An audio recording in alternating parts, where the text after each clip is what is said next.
Good afternoon बंधुरा Mukul simple लाइफे तुम्हारे एक नतून ब्लग नहीं चले एलाम। तुम्हारा केमन आछो? आशा करी भालो आछो। ईश्वरेर आशीर्वादे आमराओ भालो आछि। शुरूतेई देखाচ্ছি माछगुलो भेजे निচ্ছি। भेजे निये एकटा माছের आलू पेঁয়াজ দিয়ে আর কি সিম্পল একটা ঝোল মতো করব। ঠিক আছে, সেজন্য মাছটা ভাজা হয়ে গেছে। এবার এটা আমি পেঁয়াজটা ভাজতে দিই। এখানে আমি পেঁয়াজটা আর কাঁচা লঙ্কাটা একটু ভেজে নিচ্ছি। সিম্পলভাবেই করব, খুব একটা রিচ করব না। তো পেঁয়াজটা ভাজা হয়ে যাক। মশলাটা আমি করে রেখে দিয়েছি আর এখানে ধনেপাতা কুচিয়ে রেখেছি। পাশে লেবু কাটা আছে, কারণ মাছের ঝোল দিয়ে না লেবুটা খেতে বেশ ভালো লাগে। তো আমরা মাছের ঝোল দিয়ে লেবু কিংবা ডাল দিয়ে লেবু খেতে খুব ভালোবাসি, যার জন্য লেবুটা কেটে রেখে দিয়েছি। আর এখানে তো মাছ ভাজা হয়ে গেছে। বন্ধুরা, এত গরম পড়েছে না, মানে ভীষণ গরম পড়েছে। আর গরমে মানে ঘেমে স্নান করে রান্না করছি। এত আগে যেমন একবার গরম পড়েছিল প্রচণ্ড, সেই রকম গরমটা আবার পড়েছে। রান্না কমপ্লিট হয়ে গেছে বন্ধুরা। নোটের শাক বড়ি আলু দিয়ে তরকারি হয়েছে, আর এখানে হয়েছে মাছের ঝোল। আজকে এই আছে মেনু। চলো এবার দাদা ভাই আসার অপেক্ষা, আসলে তারপরে খাওয়া হয়ে যাবে। বন্ধুরা, আমরা খেতে বসে গেছি। খুব খিদে পেয়ে গেছিল।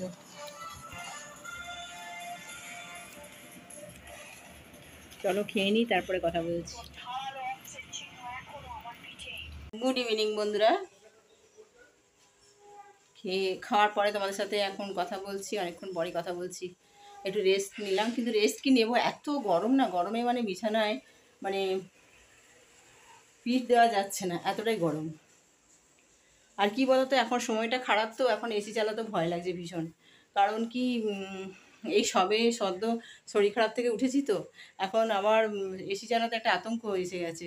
একটা বাই চান্স যদি আবার ঠান্ডা লেগে যায়, তখন মানে ঘুরে আবার শরীর খারাপ হবে। তো সেই জন্য, আর তোমাদের দাদা ভাই তো খালি বলছে এসি চালাতে এসি চালাতে, আমি এসি চালাচ্ছি না এই কারণে যে না, একটু সহ্য করা ভালো। তবুও মানে এরকম ঠান্ডা লেগে গেলে যে কি কষ্ট হয় সেটা তো বুঝলাম না কদিন ধরে। আর জ্বর তো একরকম, জ্বর যখন ছিল তখন তো একরকম কষ্ট, তারপরে জ্বরের পরেও না এত উইক হয়ে যায়। আর তখন খাওয়া দাওয়ার মানে মুখে রুচি থাকি না, তারপরে সে কীরকম যেন একটা, দেখো ঘর দৌড়ে সংসারে সব কিছু কাজকর্ম তো থাকেই, তাই না? তখন অনেক কষ্ট করে কাজগুলো করতে হয়। তো সেই জন্য ভাবলাম যে না, আর ইচ্ছে করে কোনো শরীর খারাপ পাকাবো না। যদি এমনি হয় সেটা আলাদা কথা। এই বর্ষায় ঠান্ডা লেগে যায় বা বৃষ্টিতে ভিজে একটু ঠান্ডা হয়ে লেগে যায়, সেটা আলাদা কথা। কিন্তু ইচ্ছে করে এসি চালিয়ে আর ঠান্ডা লাগাবো না, সেই জন্যে ঠান্ডা মানে এসি চালাচ্ছি না। দেখো দরদর করে ঘামছি। তো চলো সন্ধে দিয়ে নিই। হ্যাঁ, এখনও সন্ধে দেওয়া হয়নি, সন্ধেটা দিয়ে নিই, আর তারপরে তোমাদের সাথে পরে কথা বলছি।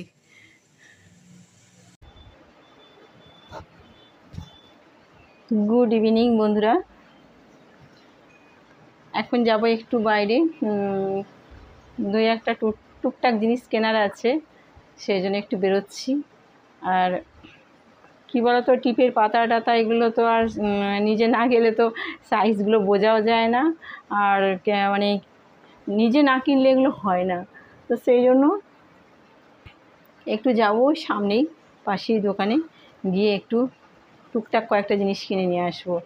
তো শাড়িটা পরেছি, তারপরে ভাবছি তোমাদের সাথে একটু কথা বলে তারপরে একটু ব্লগটা শেষ করে দিয়ে তারপরে না হয় যাবো। কারণ আসতে আবার কত দেরি হবে, দোকানে কি আর টাইম লাগে। আর এমনিতে কী বলতো, বাইরে বেরোলেই না সকলের সাথে দেখা টাকা হয়, তো আর খুব কথা হয়, গল্প হয়। আসলে বেরোই কম বেরোই, যার জন্য হচ্ছে কি যে সকলের সাথে গল্প টল্প হলে একটু ভালো লাগে কথা বলতে। তো সেই জন্য টাইম হয়তো লাগতেই পারে বেশিক্ষণ। বাবা কি গরম গো, প্রচণ্ড গরম। আজকাল শ্যাম্পু করেছি না, ভীষণ গরম লাগছে। আবার সেই আগের মতো গরমটা পড়েছে। শাড়ি পরে বাইরে যাব কি, আর এমনিতে আমার ঘামটা না প্রচণ্ড হয়, প্রচণ্ড ঘাম হয়, যার জন্যই এত কষ্ট হয়। ভীষণ গরম, বাইরে বেরোনো নামে গায়ে জ্বর আসে। কেন বলো তো? শুধু শাড়ি পরতে হবে বলে। এই শাড়ি পরার নামে যেন গায়ে জ্বর আসে, বিশ্বাস করো। বাড়ির মধ্যে তো শাড়ি পরি না, শীতকালে শাড়ি পরি, গরমকালে তো শাড়ি পরি না, তখন নাইটি পরেই থাকি। তো বাইরে গেলে শাড়ি পরতে হবে শুনেই মানে বেরোনোর ইচ্ছে আর থাকে না। সেদিনকে রথের জন্য তিন্নি অনেকবার বললো চলো ঘুরে আসবে ঘুরে আসবে ঘুরে আসবে, কিন্তু শাড়ি পরতে হবে। আর কী বলতো, এখান থেকে ফ্ল্যাটে গেলে মোটামুটি একটা যেমন তেমন শাড়ি পরে চলে যাওয়া যায়, কিন্তু বাইরে গেলে তো সেই যেমন তেমন করে পরে যাওয়া যায় না, তখন তো ভালো শাড়ি টাড়ি পরতে হবে। আর ভালো শাড়ি পরা মানেই হচ্ছে ঝামেলা। এই গরমটা যে কবে কাটবে জানি না। আর দেখো, ওই আষাঢ় মাস হয়ে গেল, এখনও পর্যন্ত কোনো বৃষ্টি নেই, কিছু না। আষাঢ় মাস বোধহয় শেষ হতে গেল, এখনও পর্যন্ত কোনো বৃষ্টি কিছুই হচ্ছে না। কী যে হবে জানি না। ওফ, আকাশে তো মেঘ একটুও নেই, একদম হাওয়াও নেই, মেঘও নেই, কী যে অবস্থা দেখো আকাশের, বিচ্ছিরি অবস্থা একেবারে।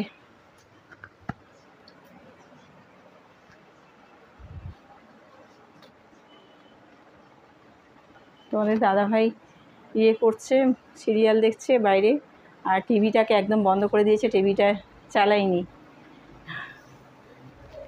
আসলে ওই ফোনে সাবস্ক্রিপশান করে নিয়েছে, সাবস্ক্রাইব করে নিয়েছে, এর জন্যে সব সিরিয়ালগুলো ওইখানেই দেখে। আর তারপরে কী বলো তো, ওরা তো টিভি ফিভি এই ফোন টোন এত ঘাঁটে না, যার জন্য ওদের এত নেটও লাগে না, আর নেটটাও পুরো নষ্ট হয়। সেই জন্য ফোনের মধ্যে সব কিছু সিরিয়াল দেখে, যে কটা দেখে আর কি, সব তো আর দেখে না। হ্যাঁ, যাচ্ছি, দাঁড়াও।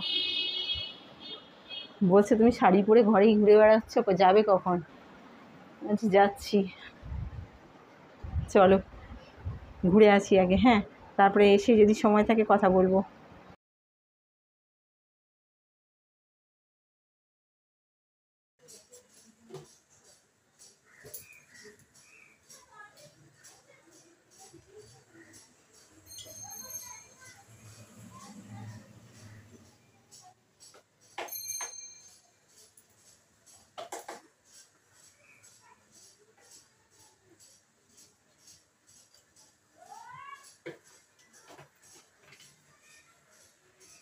ভিডিওটা এডিট করতে গিয়ে দেখলাম যে কালকের ব্লগটা আমি শেষই করতে পারিনি। আর এখানে কি বলতো, পরিষ্কার করতে গিয়ে দেখলাম ওয়েট মেশিনে একটু ওয়েট করা যাক, চিয়া সিড খেয়ে ওয়েটটা কমছে কিনা একটু দেখি।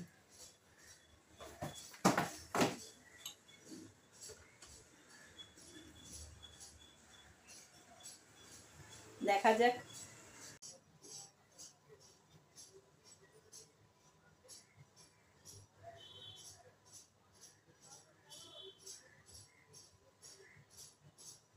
একই আছে, কি করে একই থাকে বুঝি না, কমেওনি বাড়েওনি। যাই হোক, এখানটা পরিষ্কার করতে গিয়ে ওয়েট মেশিনটা চোখে পড়লো, ভাবলাম একটুখানি ওয়েটটা করে নেওয়া যায়।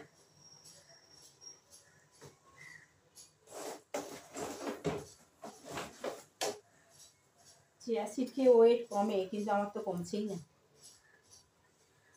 কি জানি না। আবার রেখে দিলাম এখানে।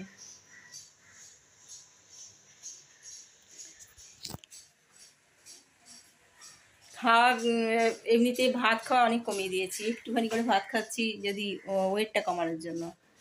তারপরে শুধু দুপুরে একটু ভাত আর রাতে রুটি, ব্যাস, মাঝখানে ফল, এই সমস্তই খাই, কিন্তু তাতেও তো কিছুই হচ্ছে না।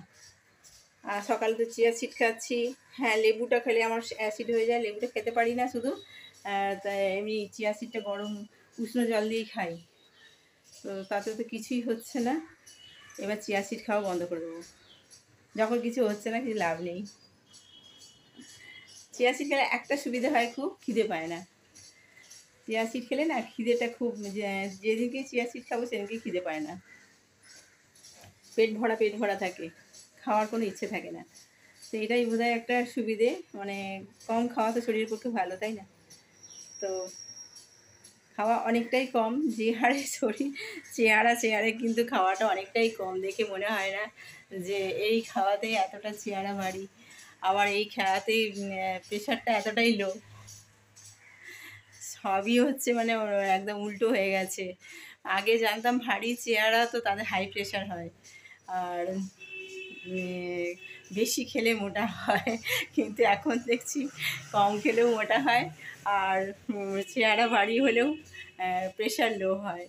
এটা মানে আগে জানা ছিল না, এখন নিজের ক্ষেত্রে দেখছি এটা ঠিক, তাই না? কিছু করার নেই, যেমন ওয়েদার চেঞ্জ হয়ে গেছে, এখন ওয়েদারের কোনো নেই, তেমনি সব কিছুই চেঞ্জ হয়ে গেছে। সত্যি ছোটোবেলায় আমরা জানতাম যে যার যত চেহারা ভারী সে তত তার প্রেশার হাই, কিন্তু এখন খুব ছিপছিপে যাদের চেহারা তাদেরও প্রেশার হাই হয়। তো যাই হোক, এখন অনেক অভিজ্ঞতা বাড়ছে, অনেক কিছু জানতে পারছি যেটা আগে জানতে পারতাম না আর কি। আর বাইরে রোদ্দুর দেখো, ঝমঝম করছে রোদ্দুর বাইরে। এটা হচ্ছে আষাঢ় মাসের রোদ্দুর। আষাঢ় মাসে কোথায় ঝমঝম করবে বৃষ্টি, এখন আষাঢ় মাসে ঝমঝম করছে রোদ্দুর। কি অবস্থা বলো, কিছু করার নেই। চলো, কালকে ব্লগটা শেষ করা হয়নি জানো তো, আমি এডিট করতে গিয়ে ভাবলাম যা আছে তো ব্লগটাই শেষ করা হয়নি। চলো, কালকের ব্লগটা এখানেই শেষ করছি। তোমরা সুস্থ থেকো, ভালো থেকো, সাবধানে থেকো বন্ধুরা। নেক্সট ব্লগে দেখা হচ্ছে তোমাদের সাথে, ঠিক আছে? চলো, টাটা।